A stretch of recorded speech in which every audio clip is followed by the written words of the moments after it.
মানে আমার মুখ এরকম খুব কম থাকে। তো তোমাকে বুঝি না প্রিয়, এক তো আড্ডা টাইমসের সাথে এটা আমার দ্বিতীয় কাজ, এবং টোটন দার সাথেও আমার সেকেন্ড টাইম আমরা কাজ করছি একসাথে।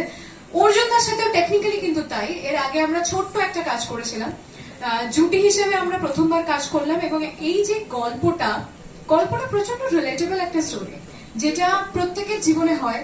মানে প্রেম বলতে আমরা শুধু যে ভালো থাকা বা ভালোবাসা এটা কিন্তু বুঝি না।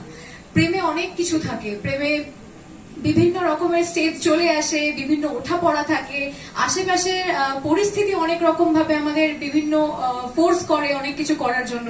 এবং আমরা অনেক সময় আমাদের যে প্রেমিক বা প্রেমিকা তাদের বলেই দিই, তুমি তো আমাকে বুঝবেই না, আমি কি বলতে চাইছি তুমি তো বুঝতেই চাও না, বা তো বুঝতেই পারছো। এটা একটু চেক করো না প্লিজ, তুমি তো বুঝতেই পারছো না। তো তোমাকে বুঝি না প্রিয় কেন আমাদের গল্পের নাম এটা, কেন আমরা ভেবেচিন্তে এটা রেখেছি, তার জন্য তো তোমাকে বুঝি না প্রিয় সকলকে দেখতে হবে। আমি আপাতত প্রিয়কে বুঝতে পেরেছি, আমরা দুজনকেই বুঝে কাজটা করেছি এবং ভালো করার চেষ্টা করেছি, বাকিটা তো আপনারা বলবেন।